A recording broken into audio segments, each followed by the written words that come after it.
நெய் விடணும். நெய் வந்து கொஞ்சமாக விட்டால் போதும்.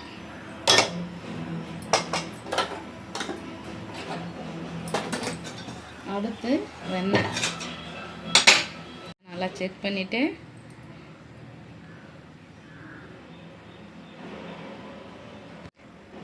வெண்ணெய் காஞ்சிச்சு. இப்போ நம்ம வச்சுருக்க மசாலாலாம் இதில் போடுவோம்.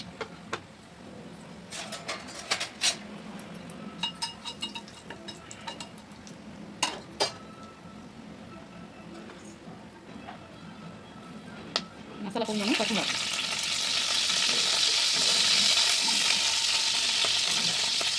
அப்புறம் வெங்காயம்,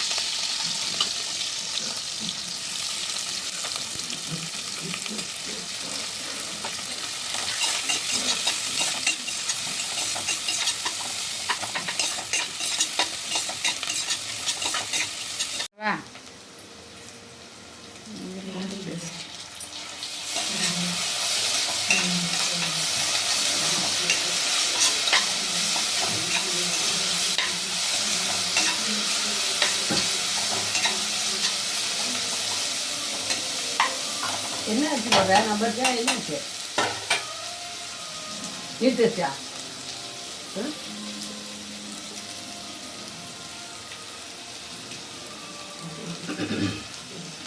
இஞ்சி பூண்டு பேஸ்ட் நல்லா வதங்கினோடனே தக்காளி போடணும். நான் 100 தான் மக்கள் எனக்கு யார் பண்ணுறேன் தக்காளி சோறு ஆக்குறது என்ன மூச்சு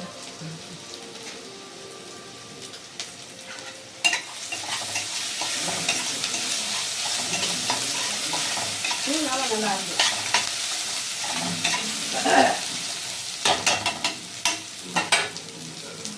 அடுத்தது தக்காளி,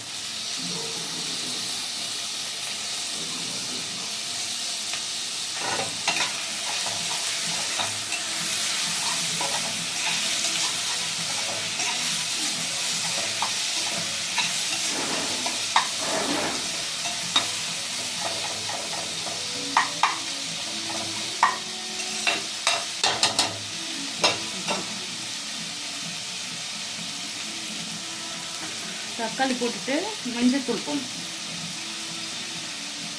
உப்பு கொஞ்சம் உப்பு தான் போடுறோம், மீதி அப்புறமா போடுவோம்.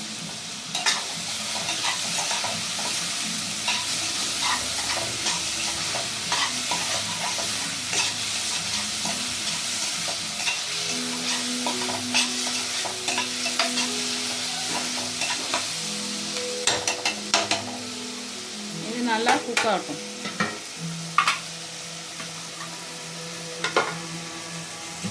கொஞ்ச நேரம் தட்டு போட்டு மூடி வச்சிங்கன்னா நல்லா குக் ஆகிடும்.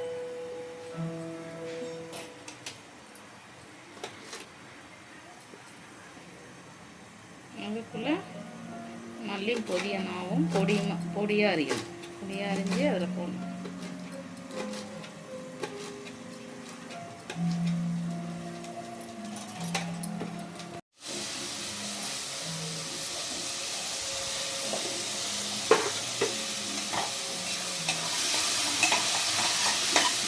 தக்காளி பாருங்கள் நல்லா மசிஞ்சிருச்சு.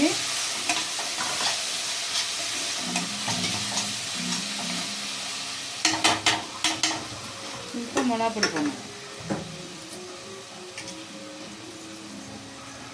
அவசியம் பச்சை மிளகா போட்டிருக்கேன், அதனால் உங்களுக்கு கலருக்கும் காரத்துக்கும் தகுந்த மாதிரி கொஞ்சமாக மிளகா பொடி போட்டுக்கோங்க.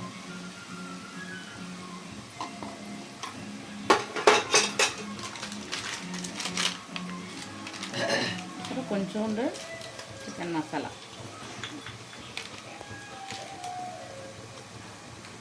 இந்த பிராண்டு தான் வாங்கணும்னு சொல்ல மாட்டேன், உங்கள்கிட்ட இருக்கிறத போட்டுக்கோங்க.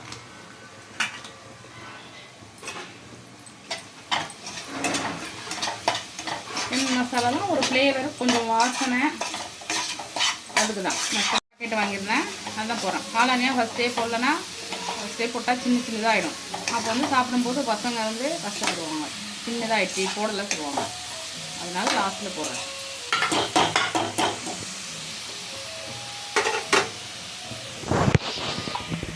அரிசி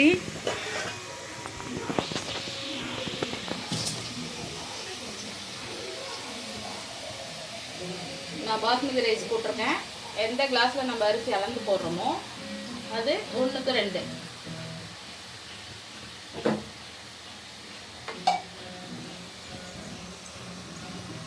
ஒருத்தவங்க 1:1.5 கூட போடுவாங்க. எனக்கு 2 போட்டால் கரெக்டாக இருக்கும்.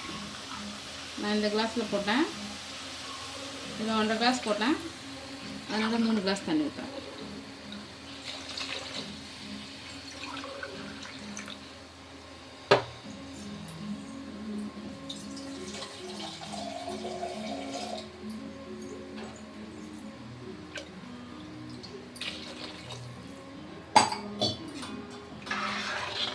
உப்பு பத்துமா பார்த்துட்டு மூடி வைங்க. ஒரு 2 செகண்ட் கொதிக்கிட்டோம். கொதிச்ச உடனே அரிசி போடணும்.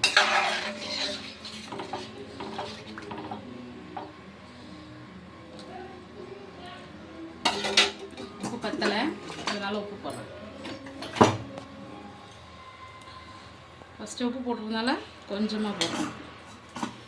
நாங்கள் கல் உப்பு தான் யூஸ் பண்ணுவோம். இப்போ அரிசி போட போகிறோம்.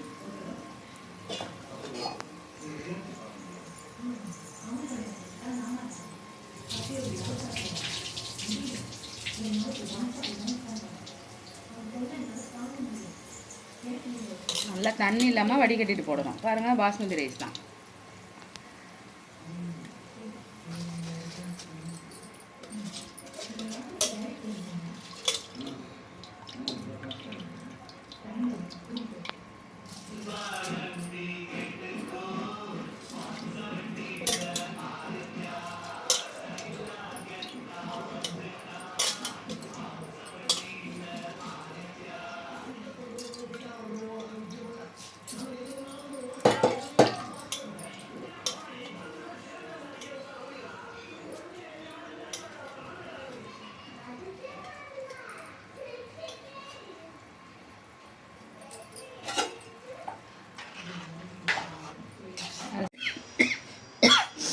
நம்ம கொஞ்ச நேரம் ஒரு 5 நிமிஷம் அந்த அரிசி ஊற வச்சு போட்டதுனால ஒரு 10 நிமிஷம் கூட ஆகாது.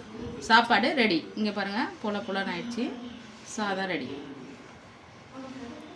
ஆஃப் பண்ணிட வேண்டியதான் அடுப்பை.